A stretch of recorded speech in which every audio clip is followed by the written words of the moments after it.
Bien, entonces en esta segunda parte vamos a hablar de la glándula pituitaria o hipófisis y su relación con el hipotálamo, cómo juntos forman el eje hipotálamo-hipofisiario que regulan la mayor parte de la función endocrina de nuestro organismo. Anatómicamente podemos decir que la glándula hipófisis se encuentra en la base del cerebro, ¿sí? En la línea media, está íntimamente relacionada con el hipotálamo a través de un tallo o infundíbulo, que ahora vamos a ver cómo se forma, en una depresión que le forma el hueso efenoides, ¿sí? Que se denomina silla turca. La glándula varía su tamaño de 0,5 gramos a 1,5 gramos aproximadamente, según la actividad hormonal del organismo. Por ejemplo, es más pesada la glándula cuando la mujer está amamantando, y ya vamos a ver por qué. Dijimos que está íntimamente relacionada con el hipotálamo. El hipotálamo corresponde a una parte del encéfalo que se denomina diencéfalo, y forma el piso del tercer ventrículo, que es lo que estamos observando acá. En este preparado, en un corte sagital, podemos observar, bueno, esto sería el cráneo, ¿no es cierto? Podemos observar el hemisferio cerebral, el cuerpo calloso, vamos a ver el tercer ventrículo y podemos observar el tálamo, ¿sí? Y el hipotálamo, cómo el hipotálamo está unido íntimamente con la glándula hipófisis, que la misma se encuentra descansando en la silla turca. Si vamos hacia caudal, en el techo del tercer ventrículo, en la parte bien posterior, podemos encontrar la glándula pineal, de la que también vamos a referirnos brevemente. Hacia caudal vamos a encontrar entonces el mesencéfalo, la protuberancia y el bulbo, el cuarto ventrículo y el cerebelo. Entonces dijimos que era importante revisar el origen embriológico de esta glándula. ¿Por qué? Porque esta glándula tiene doble origen. Vamos a ver que la parte posterior o neurohipófisis deriva del ectodermo neural, es decir, del tubo neural, mientras que la parte anterior o adenohipófisis deriva del ectodermo que forma la boca primitiva, es decir, el estomodeo. Y esto se da gracias a que, miren, acá tenemos el tubo neural, esto es caudal y esto es craneal. En la parte craneal, si ustedes recuerdan, había unas dilataciones, ¿sí? Que desde anterior o craneal hacia posterior caudal se denominan telencéfalo, diencéfalo, mesencéfalo, metencéfalo y mielencéfalo. En la porción denominada diencéfalo, que es donde se va a desarrollar o se va a diferenciar el tálamo y el hipotálamo, surge una evaginación, ¿sí? Una proyección que se denomina infundíbulo, que va a dirigirse hacia adelante, es decir, hacia ventral, en el caso de nuestro embrión. Esta proyección, ¿sí? O infundíbulo, se va a poner en íntimo contacto con una evaginación, ¿sí? Que surge en el piso de la boca, en el techo de la boca, ¿sí? Que se denomina bolsa de Rathke, que es de origen ectodérmico. Entonces, esta porción de ectodermo con esta porción de tubo neural, como lo vemos acá, se unen, ¿sí? Entran en íntimo contacto y juntas van a formar lo que se denomina hipófisis. Fíjense que la bolsa de Rathke pierde la comunicación que tenía con la boca primitiva. Y acá tenemos formándose el hueso esfenoides, que va a formar o originar la silla turca, donde va a quedar localizada la glándula hipofisiaria. Este doble origen que vemos acá, nuevamente, es decir, por el tubo neural del diencéfalo y por el ectodermo en el techo de la cavidad bucal, que se denominaba bolsa de Rathke, es lo que nos va a explicar la doble composición que tiene la glándula, ¿sí? Vamos a encontrar que podemos observar una parte que se denomina neurohipófisis, ¿sí? Que es posterior, que está formada por el infundíbulo o tallo infundibular y la pars nerviosa. mientras que la parte anterior, que deriva del ectodermo de la bolsa de Rathke, va a dar origen a la adenohipófisis, que va a estar formada por la pars tuberalis, que ahora vamos a ver lo que hace, una pars intermedia y la pars distalis, que es la parte más prominente, digamos, más importante de la adenohipófisis. La pars tuberalis envuelve, ¿sí? Durante su origen, digamos, como ven acá, envuelve al tallo infundibular, envuelve a la parte nerviosa, ¿sí? Entonces queda así conformada nuestra glándula hipófisis. Esta es una imagen en donde podemos observar el infundíbulo, la adenohipófisis, esto sería anterior y esto sería posterior, y la neurohipófisis. En este sector encontraríamos la pars intermedia, que la pars intermedia corresponde a remanentes, ¿sí? Es decir, a lo que queda, restos de la bolsa de Rathke. En humanos en general no es muy prominente. Bueno, entonces vamos a ver cómo se relaciona el hipotálamo con la hipófisis. En el hipotálamo encontramos una serie de núcleos. Dentro de estos núcleos, los que nos vamos a hacer referencia ahora son el paraventricular y el supraóptico. Si ustedes recuerdan, núcleo denominábamos a la agrupación de los cuerpos de las neuronas en el sistema nervioso central, ¿sí? ¿Se acuerdan? Cuando hablábamos de núcleo era porque en ese lugar íbamos a encontrar un grupo de cuerpos de neuronas. Estas neuronas de estos núcleos van a enviar sus axones con su información hacia la pars nerviosa o neurohipófisis. Una vez en la pars posterior o neurohipófisis van a liberar su secreción directamente a los capilares fenestrados que encuentran en esa región. Esa es una forma de comunicación del hipotálamo con la hipófisis. Ahora bien, existe otra forma de comunicación que se establece con la adenohipófisis. Entonces vamos a revisar cómo es esa comunicación que tiene el hipotálamo con la adenohipófisis. Si ustedes ven en esta imagen, tenemos que la hipófisis recibe su irrigación a través de dos ramas, ¿sí? La arteria hipofisiaria superior y la arteria hipofisiaria inferior. La arteria hipofisiaria inferior, como ven acá, se dirige a la parte posterior de la hipófisis, ¿sí? Y drena o forma un plexo capilar en la parte posterior de la hipófisis y luego va a formar una vena hipofisiaria inferior. Mientras que la arteria hipofisiaria superior la vemos que da una serie de capilares, un plexo capilar en la región del infundíbulo, ¿sí? Esos capilares luego se van a unir y van a formar una vena que se denomina vena porta, hipotálamo hipofisiaria. ¿Por qué? Porque esta vena, cuando llega a la adenohipófisis, va a formar otro plexo capilar. Este plexo capilar, entonces tenemos un plexo capilar primario a nivel del infundíbulo y un plexo capilar que se denomina secundario a nivel de la adenohipófisis.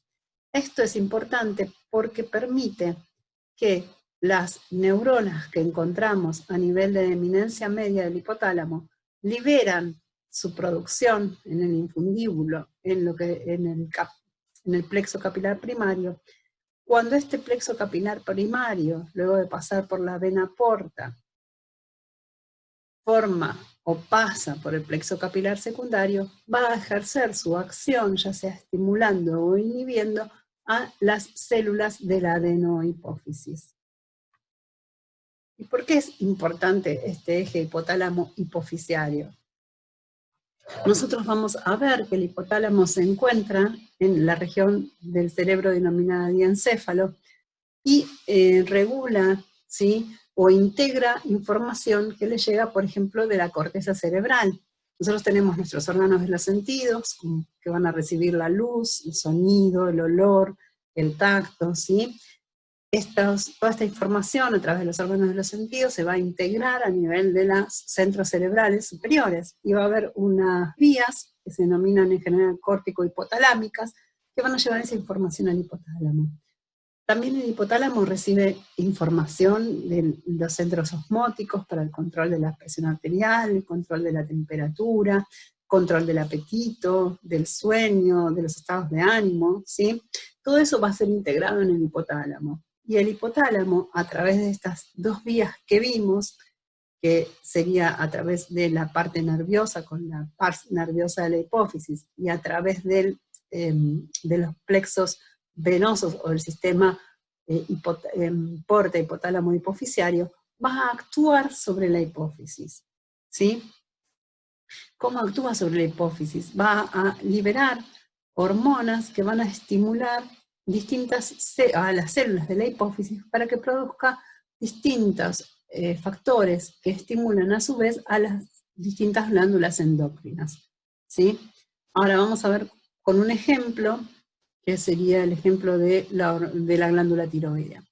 Fíjense, el hipotálamo va a liberar una hormona que se denomina TRH, o factor estimulante de la tirotrofina. Esa hormona va a actuar sobre la hipófisis, que va a liberar tirotrofina. La tirotrofina va a llegar a la tiroides y va a estimular la liberación de T3 y T4. La T3 y T4 van a pasar a la circulación general, van a ir a ejercer sus efectos en los distintos órganos, en donde encuentran receptores, y a su vez, este aumento de T3 y T4 en la sangre circulante va a formar va a determinar lo que se denomina retroalimentación o feedback.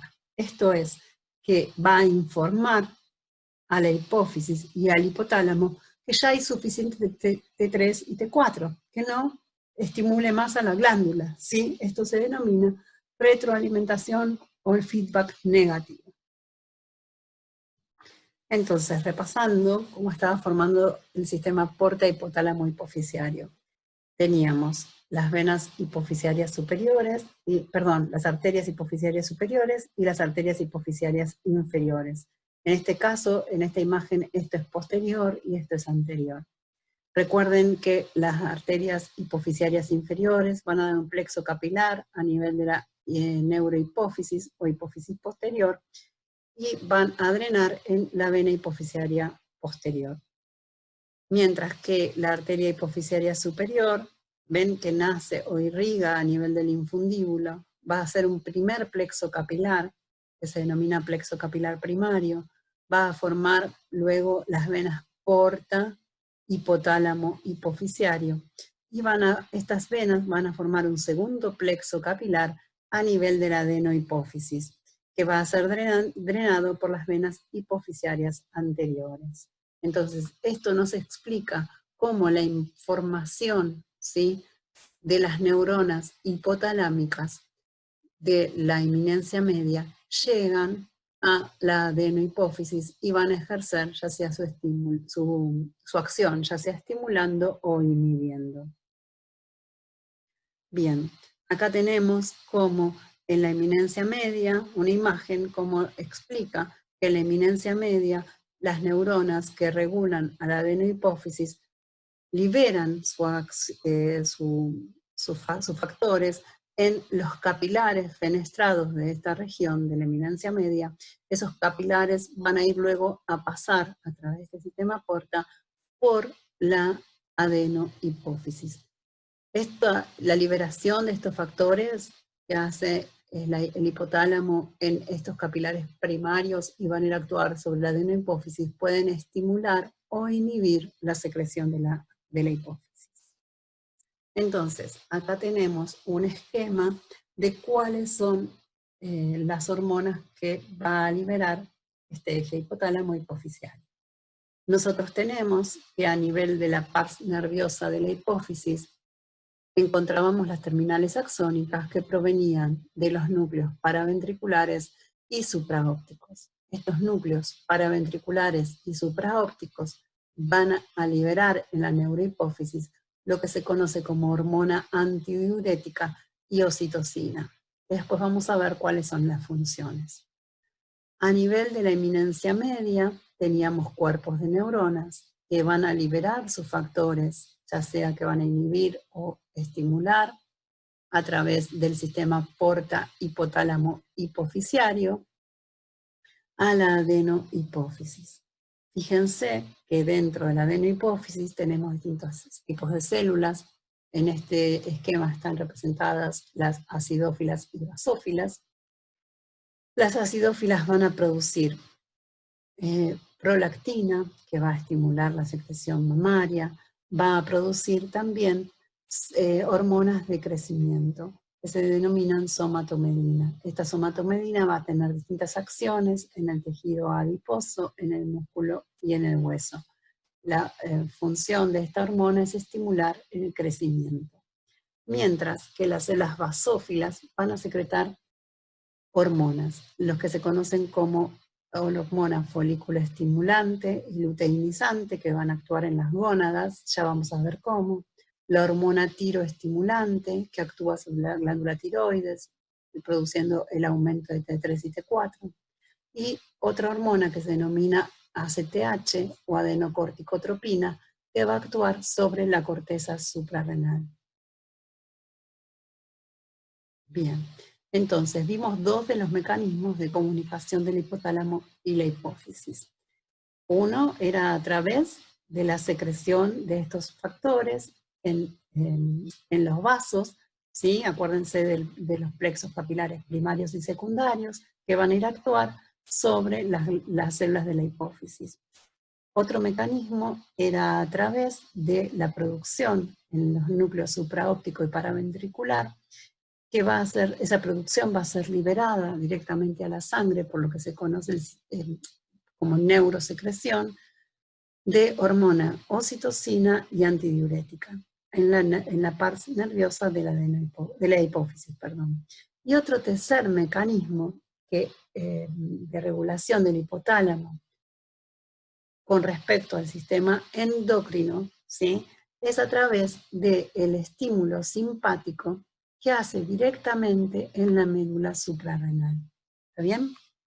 Esas son las tres formas en que el hipotálamo interviene en el sistema endocrino. Dos los hace a través de la hipófisis.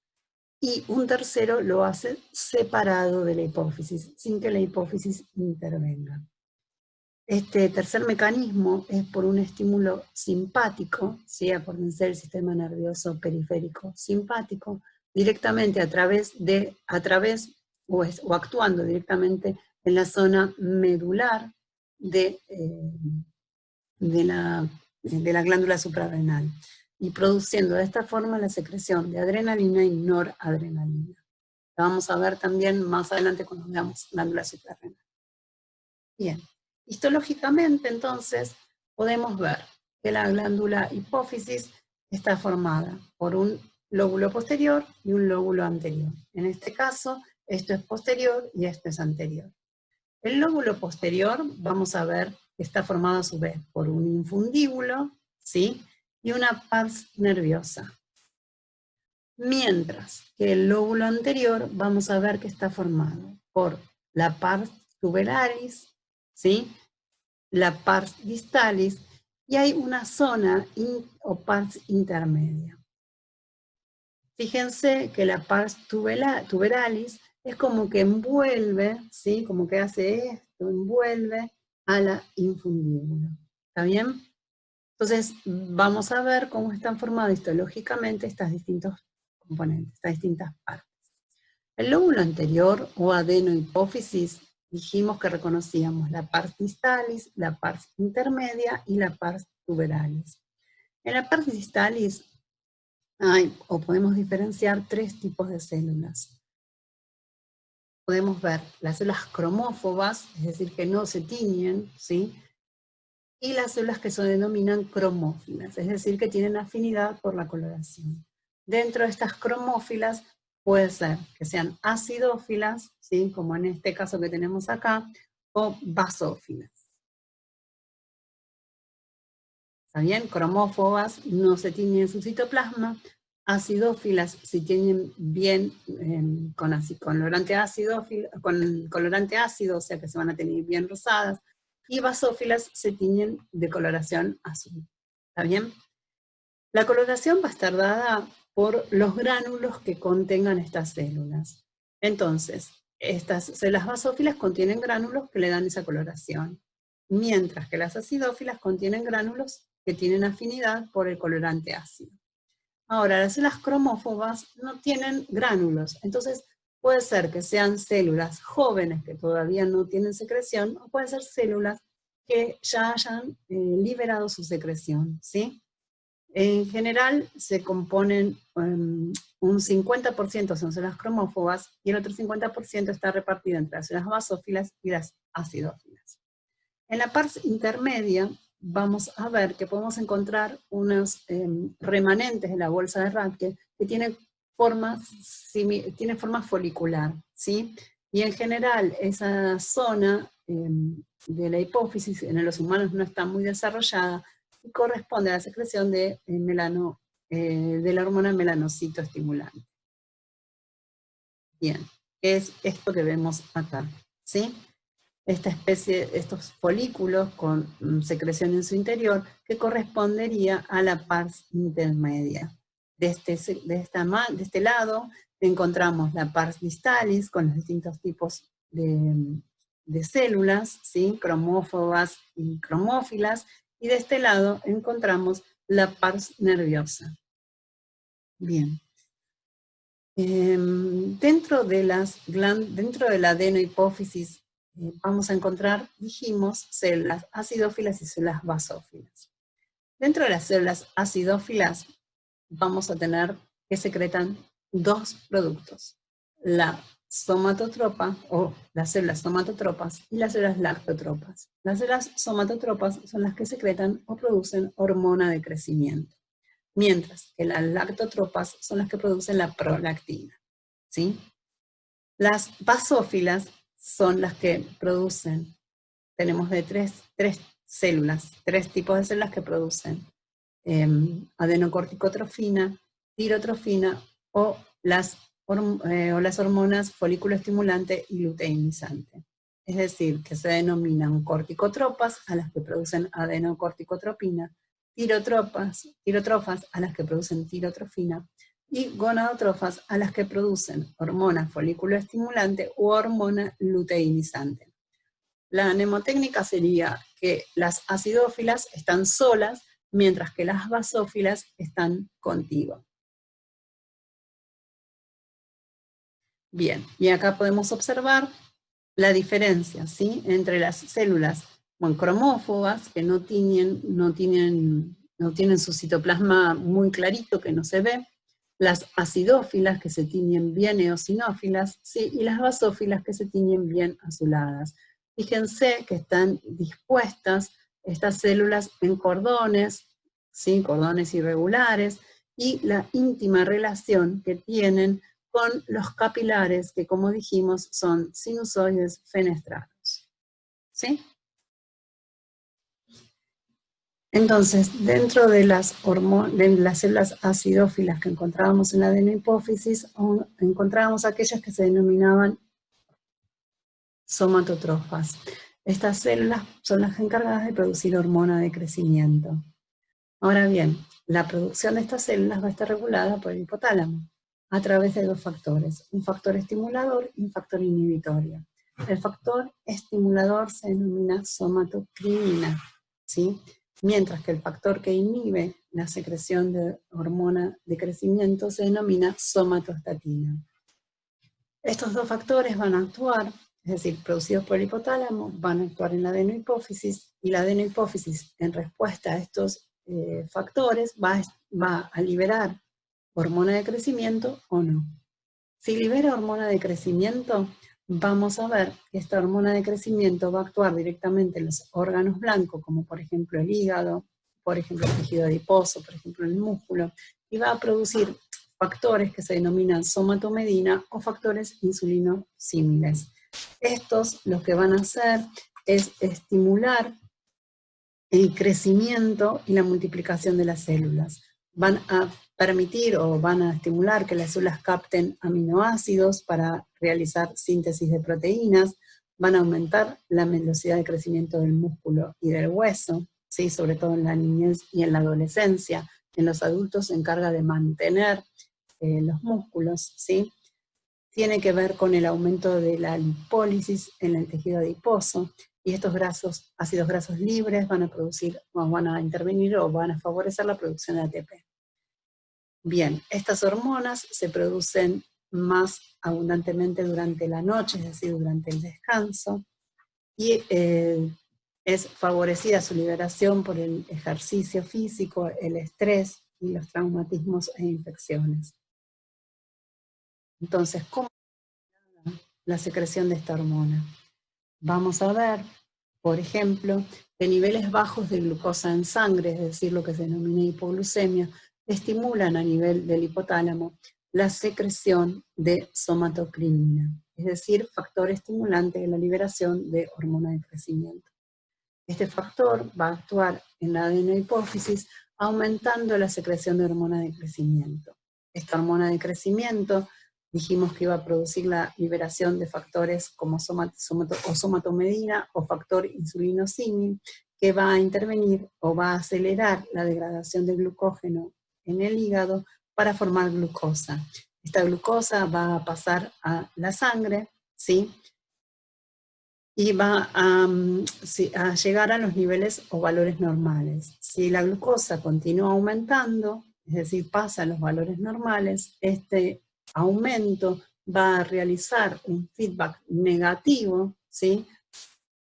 Es decir, una retroalimentación negativa, inhibiendo, ¿sí? O avisándole al hipotálamo que deje de secretar, de producir factor estimulante de hormona tiroidea, factor estimulante de liberación de hormona de crecimiento, porque ya es suficiente.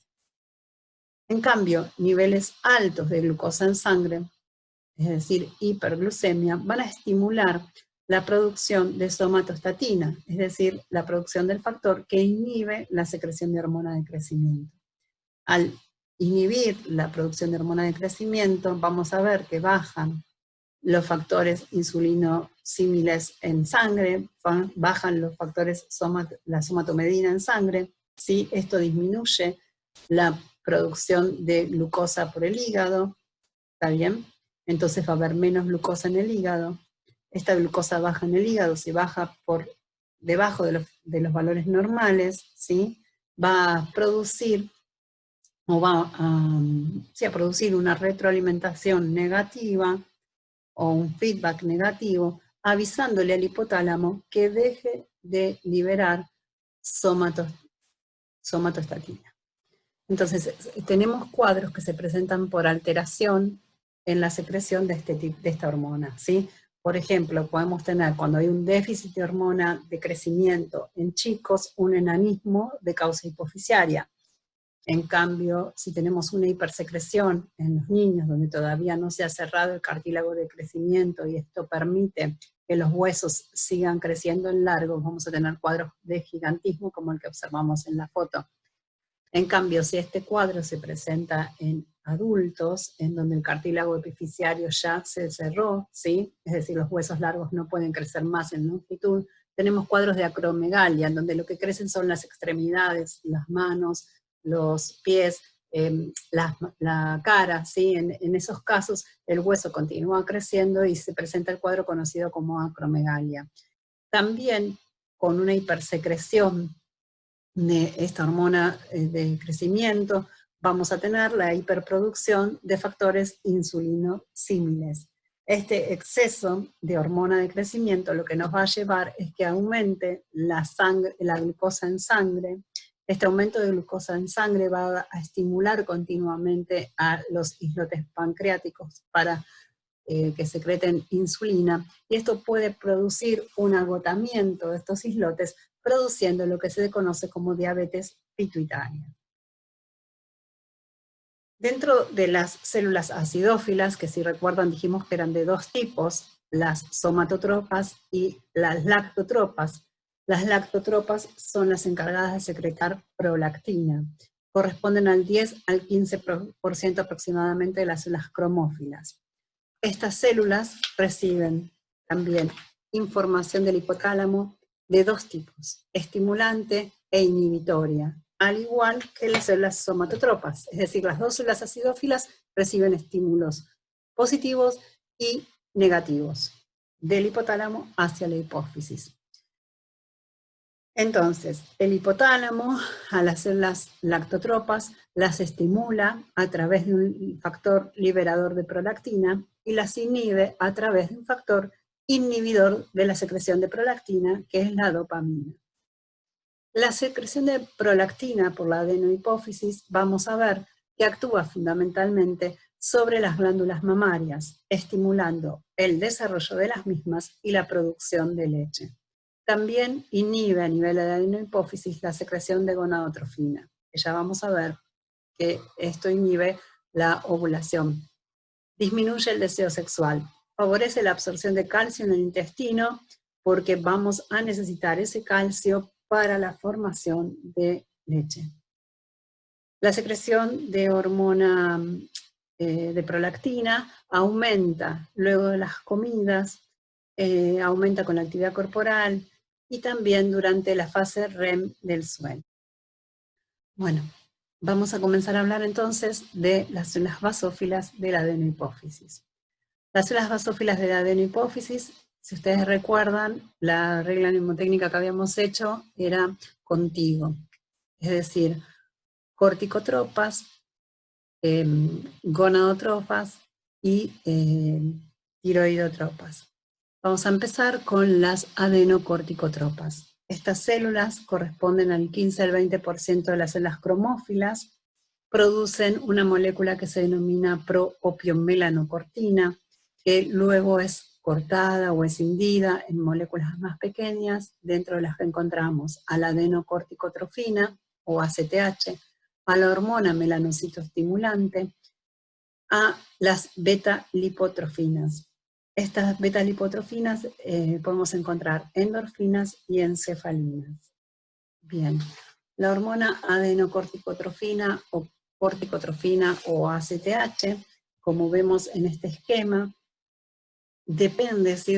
o es estimulada por la secreción del hipotálamo que se denomina hormona liberadora de corticotropina, CRH. Esta hormona va a actuar estimulando a la adenohipófisis, a las células basófilas, para que secreten hormona ACTH. La ACTH va a ir a actuar sobre la corteza suprarrenal, donde favorece la producción de cortisol. Este cortisol es lo que conocemos como glucocorticoide, que va a intervenir en el metabolismo de la glucosa. Lo vamos a ver cuando veamos suprarrenal. Lo importante es que el aumento del cortisol en sangre va a realizar un feedback negativo, ya sea sobre el hipotálamo, ¿sí? Que lo vemos acá, como sobre la hipófisis. ¿Está bien?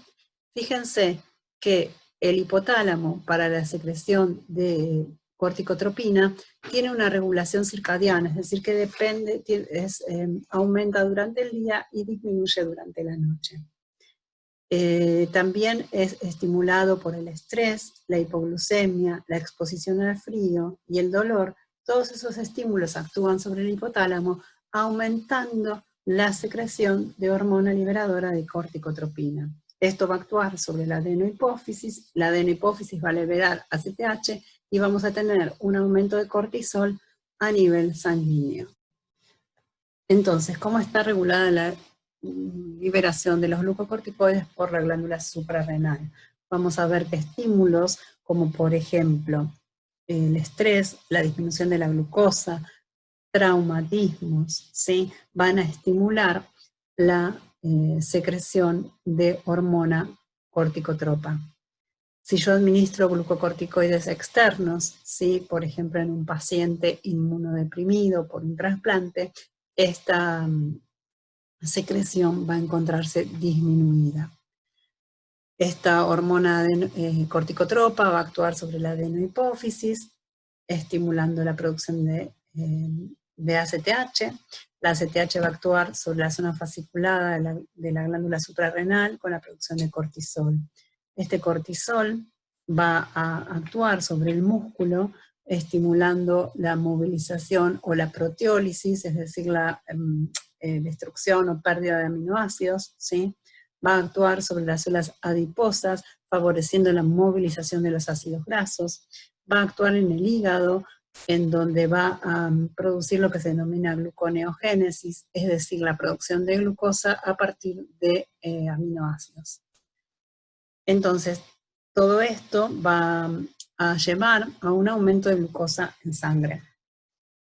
Bien, el aumento de cortisol en la sangre por el estímulo del ACTH va a producir un feedback negativo a nivel del hipotálamo y de la hipófisis.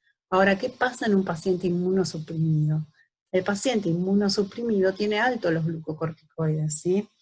Entonces va a tener el eje hipotalámico hipofisiario inhibido, no va a tener hormona corticotropa, no va a tener secreción de ACTH, ¿sí? Va a estar todo el eje inhibido, porque el glucocorticoide se lo estoy administrando desde el exterior. Bien, otra hormona producida por las células basófilas es la hormona estimuladora de la tiroides, que se denomina TSH o tirotrofina. Esta hormona,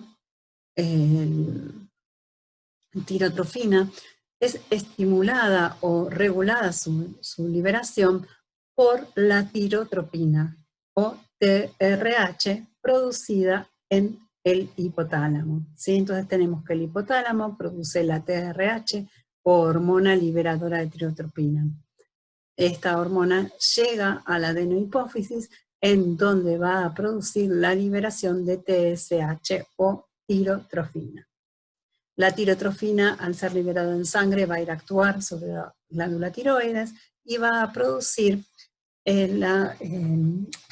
va a favorecer la producción de T3 y T4, ¿sí? Que son las hormonas tiroides. Acá tenemos entonces un control, cómo está controlado este eje, hipotálamo, hipófisis, tiroides. Los niveles bajos de hormona T3 y T4 van a estimular al hipotálamo para que secrete TRH. Esta TRH va a ser transportada, acuérdense, por el sistema porta hipotálamo hipofisiario a la adenohipófisis. Una vez en la adenohipófisis va a estimular a las células basófilas, ¿sí? Tirotropas, van a liberar TSH, y la TSH, una vez liberada, va a ir a actuar sobre las células foliculares de la tiroides para que secreten T3 y T4. Una vez que la T3 y T4 aumentan en la sangre, vamos a tener un feedback negativo que inhibe, ¿sí? Feedback o retroalimentación negativa que inhibe tanto a nivel del hipotálamo como de la hipófisis la secreción de TRH y de TSH. Bien, ¿qué pasa, por ejemplo, cuando hay un déficit de yodo? ¿Sí? Entonces, ¿qué es lo que sucede? Tenemos que la TRH actúa estimulando la TSH hipófisis. El hipotálamo estimula a la hipófisis estimula la glándula, pero la glándula no tiene con qué responder porque, por ejemplo, no tiene yodo para formar las hormonas tiroides. Entonces, los niveles de T3 y T4 no aumentan en la sangre, no se produce este feedback negativo, la TRH y la TSH están aumentadas y estimulan mucho a la glándula, pero la glándula no tiene con qué responder. Y así se produce la enfermedad conocida como bocio, que es el aumento del tamaño de la glándula tiroides. Entonces, ya vimos las células basófilas, corticotropas y tirotropas. Nos faltan ver las gonadotropas. Las gonadotropas están reguladas por la secreción de hormona liberadora de gonadotropinas a nivel hipotalámico, ¿sí? Acuérdense, en el hipotálamo se libera la hormona liberadora de gonadotropina que va a actuar a través del sistema porta hipotálamo hipofisiario en las células basófilas gonadotropas. Estas células, en respuesta a este estímulo, producen dos hormonas, que son la folículo estimulante o la luteinizante. Estas dos hormonas, folículo estimulante y luteinizante, van a ir a ejercer efectos en las gónadas, ¿sí? En el caso que estas gónadas sean testículos, la folículo estimulante va a trabajar o actuar sobre las células de Sertoli. Las células de Sertoli son células que se encuentran en los túbulos seminíferos y van a favorecer en las células de Sertoli la maduración y la formación de los espermatozoides. Y a la vez la célula de Sertoli va a secretar una hormona que se llama inhibina para avisarle a la adenohipófisis que ya tiene suficiente, ¿sí? Un feedback negativo. Mientras que la hormona luteinizante va a actuar sobre las células intersticiales, que se denominan células de Leydig, que son las que secretan testosterona. La testosterona va a ser la encargada del desarrollo de los caracteres sexuales secundarios. Por ejemplo, la voz, la distribución del vello, el crecimiento de la nuez de Adán, ¿sí? El crecimiento de los huesos, va a actuar también sobre el crecimiento óseo. Todo esto lo vamos a ver con más detenimiento cuando veamos aparato reproductor masculino. Ahora bien, si la FSH y la LH actúan en una gónada femenina, van a producir lo que conocemos como el ciclo sexual femenino, ¿sí? En donde la hormona folículo estimulante va a actuar sobre las células foliculares, ¿sí? Favoreciendo el desarrollo del folículo ovárico, va a, junto con la folículo estimulante y la hormona luteinizante, van a producir o van a estimular la producción de la ovulación, y luego la hormona luteinizante va a actuar sobre el cuerpo amarillo, ¿sí? Para que produzca progesterona. Lo mismo, todo esto lo vamos a ver con más detenimiento cuando veamos el ciclo sexual femenino. Pero lo importante es que la hipófisis, las células basófilas de la hipófisis, van a producir dos hormonas en respuesta a la hormona gonadotrófica. La folículo estimulante y la luteinizante, que va a tener acciones en las gónadas, ¿sí? Entonces, vamos a hablar del lóbulo posterior o neurohipófisis. Si ustedes recuerdan, estaba formado por un infundíbulo y una pars nerviosa. El infundíbulo estaba en contacto, digamos, con el hipotálamo. En el hipotálamo teníamos los núcleos, donde estaban los cuerpos de nuestras neuronas, ¿sí? Formando el núcleo supraóptico y paraventricular. Estas neuronas ahí fabricaban la hormona, que en este caso son ocitocina y hormona antidiurética o vasopresina, que lo envían a través de los axones, ¿sí? Estos axones son axones amielínicos. Entonces, en la pars nerviosa lo que vamos a encontrar son los axones amielínicos, vamos a encontrar células que se denominan pituicitos, que son células similares a los astrocitos en cuanto a su forma y función, es decir, que son células gliales propias de la neurohipófisis, y también capilares fenestrados. Entonces, la secreción viaja por esta vía hipotálamo-hipofisiaria, ¿sí? Se acumula en las terminales axónicas y es liberada cuando recibe el estímulo para su liberación. Esto se denomina neurosecreción, porque estas neuronas liberan su secreción directamente en los vasos capilares de la pars nerviosa.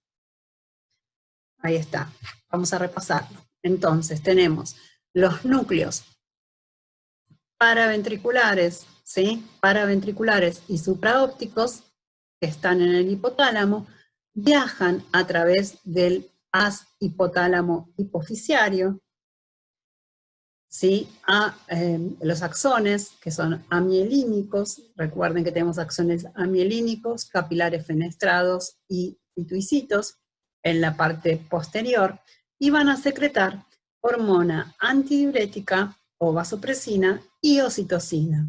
Fíjense que el núcleo paraventricular tiene ocitocina y el núcleo supraóptico es el que produce hormona antidiurética. La regla mnemotécnica en este caso es SAPO, miren, es supraóptico antidiurética, paraventricular ocitocina.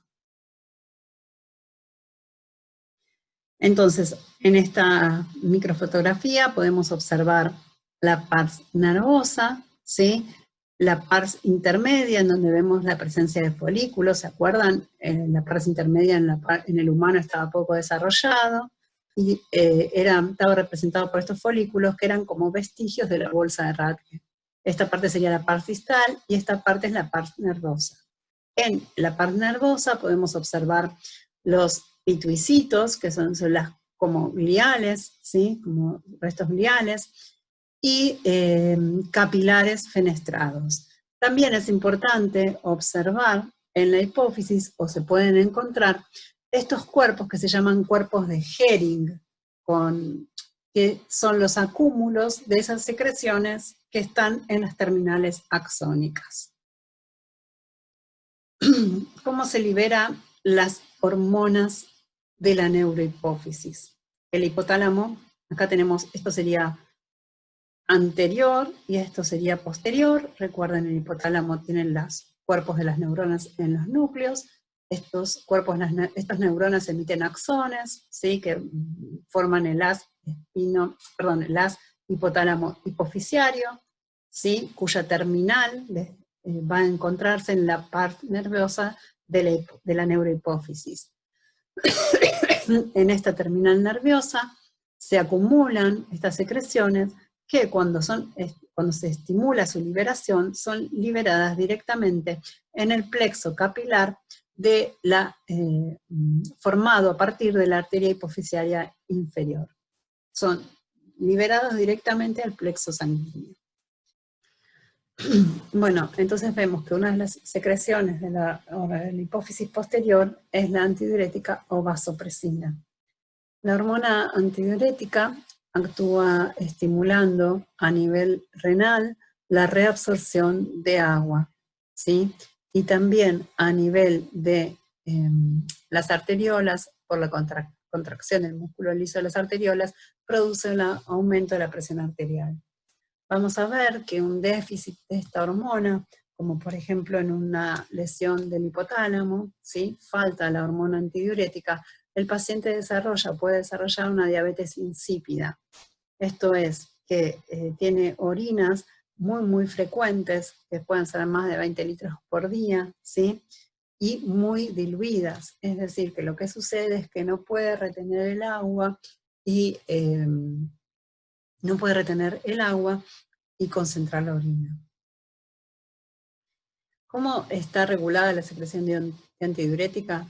Tenemos que el aumento del volumen de sangre o la presión osmótica es captada por distintos osmorreceptores, como por ejemplo el cuerpo carotídeo, por ejemplo por el aparato yuxtaglomerular del riñón, ¿sí? Van a estimular al hipotálamo para que secrete las neuronas de los núcleos supraópticos, van a secretar, hormona antidiurética. Esta hormona antidiurética, acuérdense que es liberada directamente en los capilares fenestrados. Esto va a actuar cuando es liberada la antidiurética en los riñones para que retengan o reabsorban el agua, ¿sí? También van a actuar en menor medida, digamos, en las glándulas sudoríparas para inhibir la sudoración, y también van a actuar en las arteriolas para que se produzca la contracción del músculo liso y aumente la presión arterial.